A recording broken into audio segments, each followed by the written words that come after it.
घंटे बाद बुधवार रात को 11:45 पर बोरवेल से बाहर निकाला गया था। आर्यन को एडवांस लाइफ सपोर्ट सिस्टम से लैस एम्बुलेंस से हॉस्पिटल ले जाया गया, जहां उसे मृत घोषित कर दिया गया। एनडीआरएफ की टीम ने अम्ब्रेला और रिंग उपकरण के साथ रस्सी बंधी हुई रॉड को एक साथ हिलाना शुरू किया, जिसमें बच्चे के फंसते ही उसे बाहर निकाल लिया गया। कालीखाड़ गांव में बोरवेल से बाहर आने के बाद आर्यन को बेहोशी की हालत में बताया जा रहा है कि वो उस वक्त था। 3 दिन से भूखा प्यासा भी था।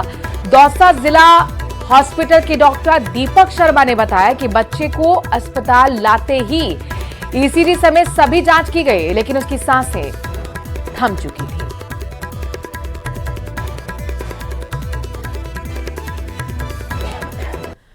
ये 5 तस्वीरें हैं और देखिए किस तरीके से उस ऑपरेशन को अंजाम दिया गया। उन तस्वीरों के माध्यम से आप समझ सकते हैं। 3 तस्वीरें भी आपको हम दिखा रहे हैं, जहां पर जैसे ही 11:45 पर आर्यन को बाहर निकाला गया एम्बुलेंस के जरिए, जो कि लाइफ सपोर्ट सिस्टम से लैस थी। उस एम्बुलेंस से हॉस्पिटल ले जाया गया, लेकिन उसे नहीं बचाया जा सका। ये पूरा घटनाक्रम किस तरीके से हुआ है, ये भी आपको हम बता रहे हैं ग्राफिक्स के जरिए।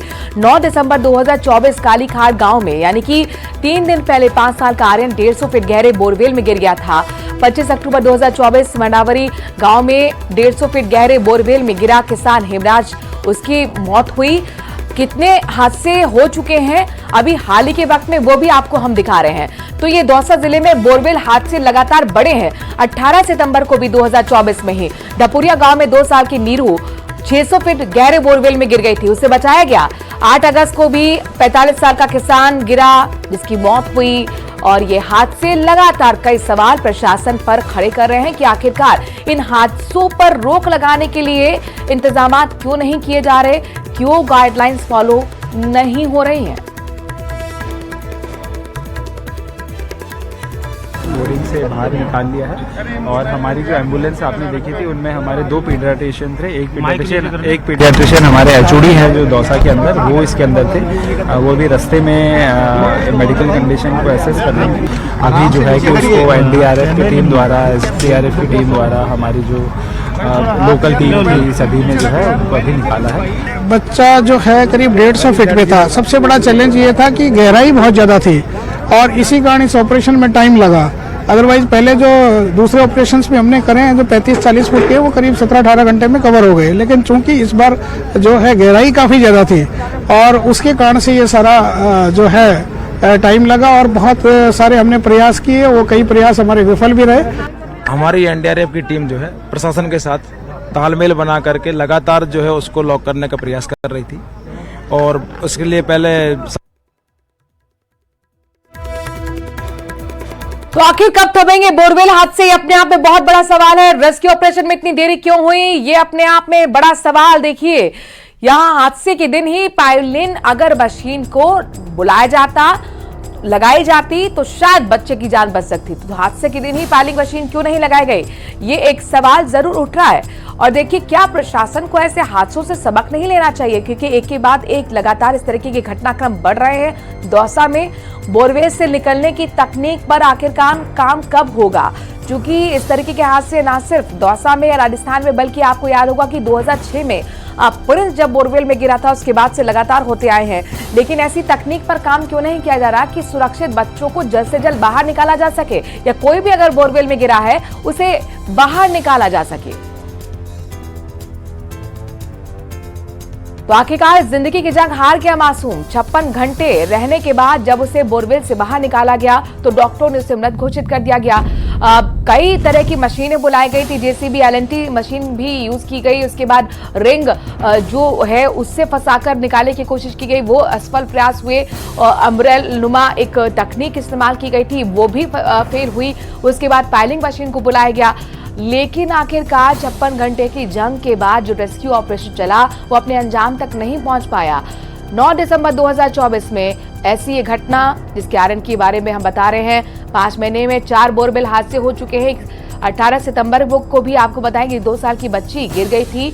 और 9 दिसंबर को 5 साल का आर्यन, जो कि जिसका जिक्र हम लगातार कर रहे हैं, उसकी हाल ही में मौत हुई। 25 अक्टूबर में देखिए 150 फीट गहरे बोरवेल में एक किसान गिर गया, उसकी मौत हो गई। 2 साल की बच्ची 18 सितंबर को गिरी थी 600 फीट में, हालांकि उसे बचा लिया गया। 4 हादसे हुए हैं। 8 अगस्त को भी इसी तरीके का हादसा हुआ था। यहाँ पर भी 45 साल का किसान गिरा, जिसकी मौत बोरवेल में गड्ढे में फंसने की वजह से हो गई। अब 5 महीने का वक्त बहुत ज्यादा नहीं होता है और इन्हीं 5 महीनों के अंदर 4 या हादसे हुए हैं, जिसमें सिर्फ 1 को बचाया जा सका है और 3 हादसों में रेस्क्यू ऑपरेशन जो चलाया गया लेकिन बचाया नहीं जा सका। तो ऐसे में ये जो बोरवेल हादसे हो रहे हैं दौसा में, आपको बताएं कि पानी का जो लेवल है वो बहुत डाउन है और ऐसे में बोरवेल बहुत ज्यादा खोदे जाते हैं। लेकिन दिक्कत यह है कि बोरवेल खोदने के बाद उसकी पटाई नहीं की जाती, यानी कि इसे भरा नहीं जाता और यही जो लापरवाही है अपनों के लिए दूसरों के लिए भी जानलेवा साबित होती है और यही कुछ आर्यन के साथ हुआ है। खबर यह है कि 4 साल पहले इस बोरवेल को खोदा गया था, यानी बोरवेल 4 साल से खुला हुआ पड़ा था, जिसमें आर्यन खेलते खेलते गिर गया। 56 घंटे तक रेस्क्यू ऑपरेशन चलाया गया लेकिन उसे नहीं बचाया जा सका। पाइलिंग मशीन को कल बुलाया गया था। पाइलिंग मशीन के पार्ट्स बहुत हैवी होते हैं, हर जगह मुमकिन नहीं होता है उसे ले जाना पहुंचाना और जरूरी ये भी होती है कि वो वहां पर मौजूद हो। LNT मशीनें लगाई गई थी, JCB लगाई गई थी, तमाम कोशिशें हुई लेकिन 56 घंटे का वक्त बहुत होता है। 150 फीट बहुत ज्यादा गहराई होती है। कई चुनौतियां थी और यही वजह थी कि आखिरकार आर्यन को नहीं बचाया जा सका। चलिए खबरों में आगे बढ़ते हैं। छत्तीसगढ़ के जांजगीर चांपा जिले में 2.5 करोड़ की ठगी के मामले में धौलपुर के पूर्व BSP विधायक बनवारी लाल कुशवाहा दोषी पाए गए हैं। इस मामले में जागीर मुख्य न्यायाधीश मजिस्ट्रेट ने बनवारी लाल को 7 साल के जेल की सजा सुनाई है। बनवारी लाल के अलावा शिवराम कुशवाहा, बाल किशन कुशवाहा, जितेंद्र कुमार, विजेंद्र सिंह के खिलाफ भी केस दर्ज हुआ था। फिलहाल ये चारों पुलिस की पकड़ से दूर हैं। जिला अभियोजन अधिकारी नंद कुमार पटेल ने बताया कि राजस्थान की chit fund company Garima home real estate and allied company ने जांजगीर चांपा जिले के चांपा के लायन चौक पर अपना दफ्तर खोला था। कंपनी की ढांचे में आकर आसपास के क्षेत्र के कुछ लोग इससे जुड़ गए। कंपनी ने एजेंट के माध्यम से रकम जमा करवाकर 5 साल में रकम दोगुना करने का झांसा दिया और इसी तरह करीब 2.5 करोड़ रुपए ठगने के बाद कंपनी के दफ्तर पर ताला लग गया, दफ्तर बंद हो गया। निवेशकों ने जब दफ्तर में ताला देखा तो उन्हें ठगी का एहसास हुआ। निवेशकों ने मामले को लेकर रिपोर्ट दर्ज कराई और इसके बाद ये कोर्ट का बड़ा फैसला है। 2.5 करोड़ की ठगी के मामले में आखिरकार 7 साल की सजा पूर्व विधायक को सुनाई गई है। न्यायालय के समक्ष में उनके खिलाफ में अभियोग पत्र प्रस्तुत किया जाता है। मामले का विचारण जब होता है तो फिर गवाहों के कोई कथन होते हैं, उनके कथन के आधार पर उन्हें जो रकम जो उनसे जो ली गई थी उस रकम के एवज में उन्हें जो बॉन्ड पेपर दिए गए थे उस बॉन्ड पेपर को न्यायालय अवलोकन करते हैं, उन्हें सही पाते हैं और आरोपी के विरुद्ध में मामला जो है संदेह से परे प्रमाणित होता है तो उन्हें भारतीय दंड विधान की धारा 409 के तहत 7 वर्ष का, 420 भारतीय दंड विधान के तहत 7 वर्ष का और 30-30 हजार रुपए का कुल 60 हजार रुपए का जुर्माना एवं चिट फंड अधिनियम के तहत 3 वर्ष का कारावास और 3,000 रुपए का जुर्माना से उन्हें जो है दंडित किया जाता है।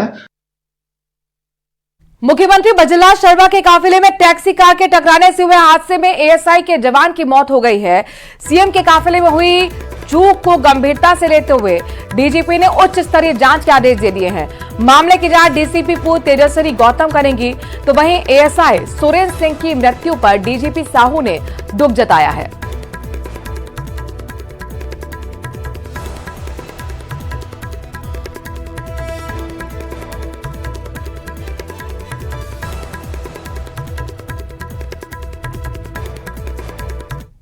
और श्रीगंगानगर से बड़ी खबर आ रही है। एसटी चीटर पर जानलेवा हमले के मामले में बड़ा अपडेट दे दे। हमले का सीसीटीवी फुटेज अब सामने आ गया है। 1 दर्जन बदमाशों ने लोहे की रॉड और हथौड़ों से वार किया, हमला किया। हमले में हिस्ट्री चीटर के हाथ पैर टूट गए। हमलावरों की तलाश फिलहाल पुलिस कर रही है। सीसीटीवी फुटेज खंगाले जा रहे हैं। गगन पथ पर हिस्ट्री चीटर पर हमला हुआ था और अब इसका सीसीटीवी फुटेज भी सामने आया है। उसका वीडियो आपको हम दिखाएंगे। देखिए वीडियो किस तरीके से हाथ में हथौड़ा है, लाठी डंडे हैं और उससे कई लोग आपको वार करते हुए हिस्ट्री चीटर पर नजर आ रहे होंगे। हाथ पैर टूट चुके हैं हिस्ट्री चीटर के। घायल को अस्पताल में भर्ती कराया गया है। फिलहाल इन हमलावरों की तलाश पुलिस इसी फुटेज के आधार पर कर रही है। ये सीसीटीवी फुटेज में पूरी घटना कैद हो चुकी है। हमले में हिस्ट्री चीटर युवक के हाथ पैर टूट गए। आप देखिए कितनी बुरी तरह से 4 से 5 आपको लोग नजर आ रहे हैं। एक शख्स पर ताबड़तोड़ हमला किया जा रहा है। लोहे की रॉड से, लाठी डंडों से हमला किया जा रहा है। जिस शख्स पर हमला हुआ है वो हिस्ट्री शीटर है।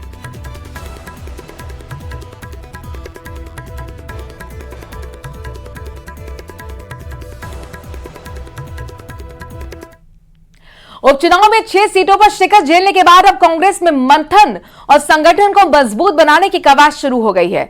प्रदेश कांग्रेस मुख्यालय में इसको लेकर 2 दिन तक मंथन का दौर चलेगा, जिसमें संगठन की मजबूती को लेकर रणनीति बनाई जाएगी।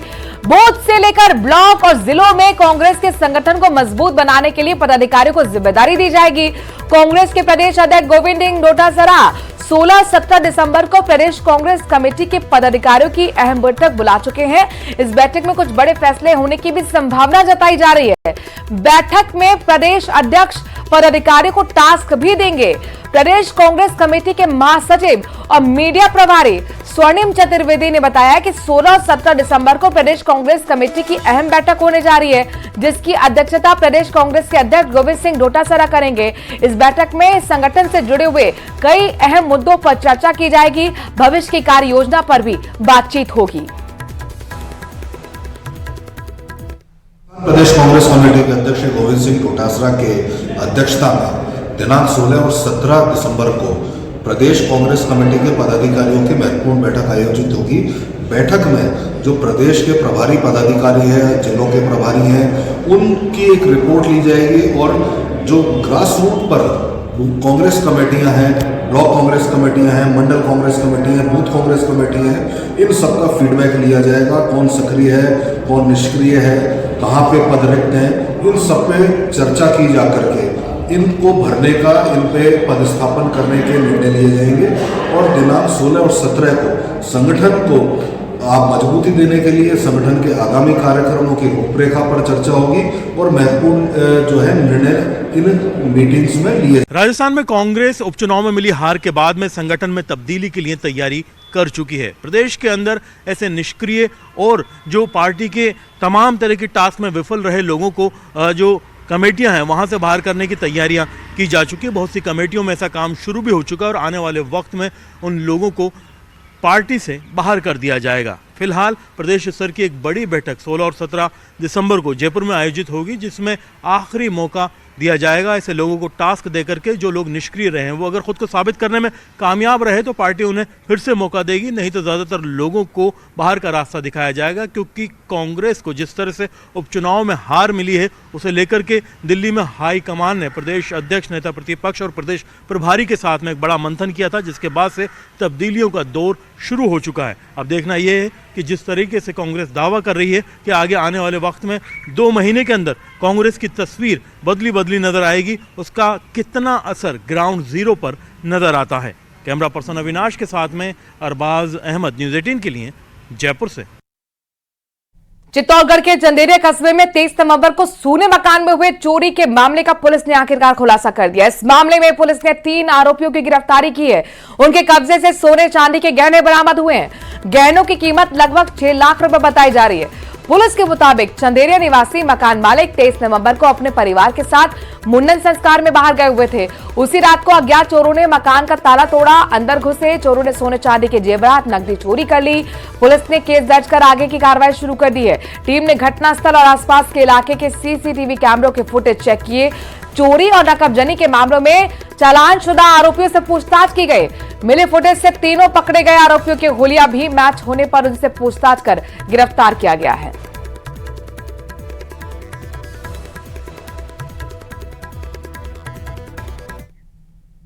प्रदेश में बीजेपी सरकार बनने के बाद पहली बार भर्तियों की बम्पर बाहर आने वाली है। जानकारों की माने तो सरकार 15 विभागों में 79,838 पदों पर भर्तियां निकालेगी, जिसके लिए पदों की गिनती हो चुकी है और एप्लीकेशन को अंतिम रूप दिया जा रहा है।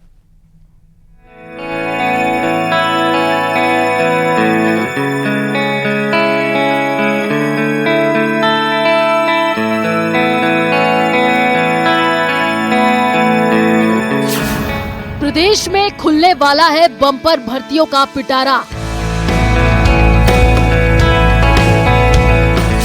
एक साथ करीब 90,000 पदों पर भर्तियां। चतुर्थ श्रेणी कर्मचारियों के लिए सबसे ज्यादा वैकेंसी। वादे को निभाते हुए राजस्थान की भजनलाल सरकार राइजिंग राजस्थान समिट के साथ ही इस साल के अंत तक 90,000 से ज्यादा नौकरियों का नोटिफिकेशन जारी करने वाली है।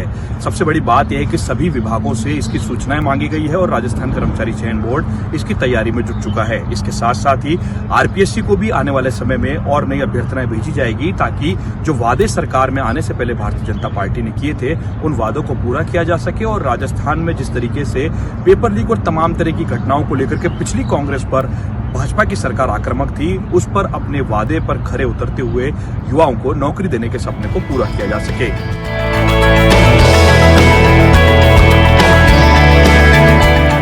राजस्थान सरकार की नई सरकार बनने के बाद पहली बार भर्तियों की बाहर आने वाली है।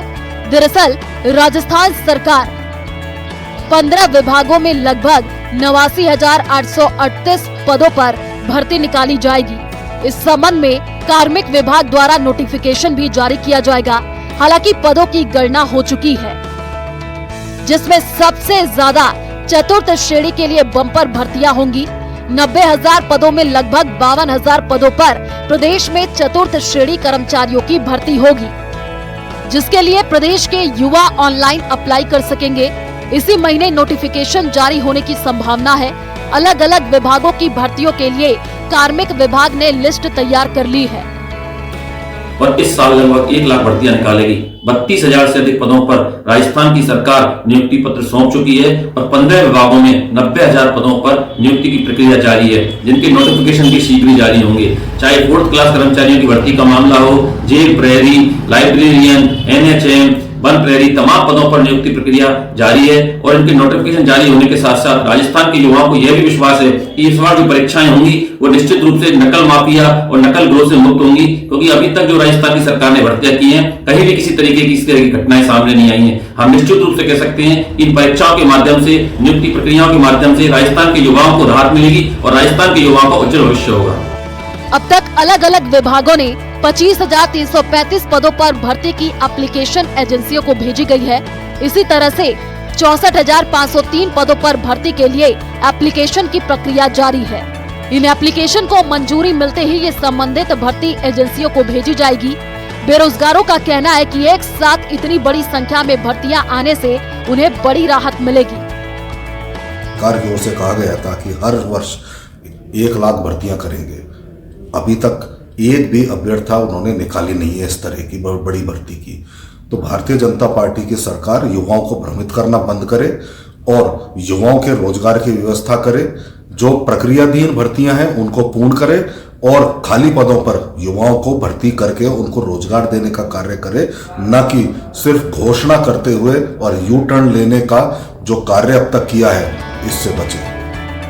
आइए अब आपको बताते हैं कि किस विभाग में कितने पदों पर भर्ती निकाली जाएगी।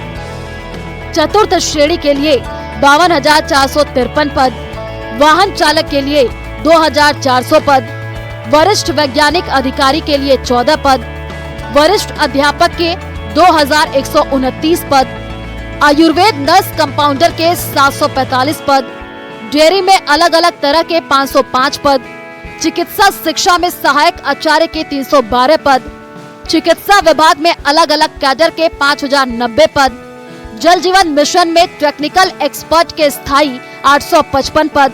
इन सभी पदों पर एप्लीकेशन प्रक्रियाधीन है। इन पदों पर अभ्यर्थनाओं को जैसी ही मंजूरी मिलेगी उन्हें भर्ती एजेंसियों को भेजा जाएगा। इसके साथ ही कुछ पदों के लिए एप्लीकेशन भेजी जा चुकी है, जिनके लिए आने वाले दिनों में कभी भी भर्ती का नोटिफिकेशन जारी हो सकता है। लाइब्रेरियन के 500 पद, पशुधन सहायक के 2,041 पद, कांस्टेबल के 7,000 पद, जेल प्रहरी के 803 पद, संस्कृत शिक्षा में 3,003 पद, सहकारी बैंक एवं राजफेड में 498 पद, ऊर्जा विभाग में 487 पद, सहायक आचार्य के 79 पद, सर्वेयर फोरमैन के 72 पद, एनएचएम 21 कैडर के 8,252 पद, जेटीए के 2,600 पदों के लिए अभ्यर्थनाएं भेजी गई हैं।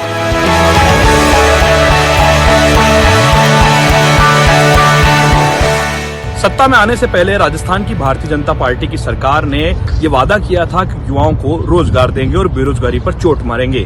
बेरोजगारी पर चोट मारते हुए राजस्थान की भजनलाल सरकार 90,000 से ज्यादा नौकरियों की सौगात इस महीने के अंत तक देने जा रही है। बताया जा रहा है कि नौकरियों को लेकर के नोटिफिकेशन जल्द ही जारी होगा। 15 विभागों से रिक्त पदों की सूचना मंगाने के बाद में अब राजस्थान का कर्मचारी चयन बोर्ड इसकी तैयारी में जुट चुका है और इस नौकरियों से सीधे तौर पर आने वाले साल में बेरोजगार युवाओं को काफी राहत मिलेगी और सरकार अपने वादे को पूरा करने में भी खरी उतर पाएगी। लवली वधवा, न्यूज़ 18 जयपुर। भजनलाल सरकार के 1 साल का कार्यकाल पूरा होने पर 12 दिसंबर से 17 दिसंबर तक विभिन्न कार्यक्रम आयोजित होंगे और इसी कड़ी में रन फॉर विकसित राजस्थान से कार्यक्रमों में शुभारंभ हुआ। रन फॉर राजस्थान को एडीएम अजय आर्य और जिला परिषद सीईओ कैलाश ने हरी झंडी दिखाकर रवाना किया। Run for Rajasthan circuit house से शुरू होकर शहीद जेपी जानू स्कूल होते हुए स्काउट मैदान तक निकाली गई। रन फॉर राजस्थान में स्कूली बच्चों, स्काउट और युवाओं ने उत्साह से भाग लिया। आपको विदित है, राज्य सरकार के 1 वर्ष पूर्ण होने के कार्यक्रमों की आज शुरुआत हो रही है। इसमें सुबह 8 बजे से ये सभी आमजन का, बच्चों का और सभी अधिकारियों कर्मचारियों की एक रैली है, जिसके माध्यम से देश की एकता, अखंडता और राज्य के प्रगति और विकास का संदेश दिया जा रहा है। ये सबके लिए रन है, इसमें जो उत्साह से बच्चे भाग ले रहे हैं और इसी से कार्यक्रमों की शुरुआत हो रही है जो लगातार 17 तारीख तक चलेंगे। सुरई से इस वक्त बड़ी खबर आ रही है। अनादरा हाईवे पर देर रात भीषण सड़क हादसा हो गया है। हादसे में बाइक सवार का पैर चकनाचूर हो चुका है। राहगीरों ने घायल को अस्पताल में भर्ती कराया। सूचना पर 2 घंटे बाद पुलिस मौके पर पहुंची। अनादर पुलिस मौके पर पहुंची। आपको घटनास्थल की तस्वीरें भी दिखा रहे हैं। भीषण सड़क हादसा हुआ है अनादरा हाईवे पर। देर रात की ये तस्वीरें हैं। सुरई से बड़ी खबर, हादसे की खबर है। बाइक सवार का पैर देखिए किस तरीके से चकनाचूर हो गया है। उसे अस्पताल में भर्ती कराया गया है। राहगीरों ने घायलों को अस्पताल में भर्ती कराया। 2 घंटे बाद पुलिस मौके पर पहुंची है और ऐसे में लोगों में गुस्सा है कि आखिरकार समय रहते पुलिस क्यों नहीं पहुंची।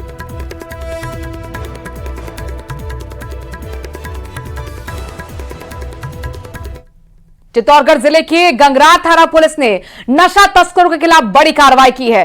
पुलिस ने 98 किलो से ज्यादा का डोडा चूड़ा और साथ ही एक आरोपी की गिरफ्तारी कर ली है। पुलिस के मुताबिक गंगरार टोल प्लाजा के पास नाकेबंदी के दौरान एक लोडिंग ऑटो आता हुआ दिखाई दिया, जो पुलिस जाब्ते को देखकर वापस मुड़कर भागने लगा। पुलिस ने जब ऑटो को रोका, चेकिंग की तो उसमें छिपाकर रखा गया 98 किलो से ज्यादा का अफीम डोडा चूड़ा मिला है। पुलिस डोडा चूड़ा जब्त कर आरोपी को गिरफ्तार कर एनडीपीएस एक्ट में केस दर्ज कर जांच शुरू कर चुकी है।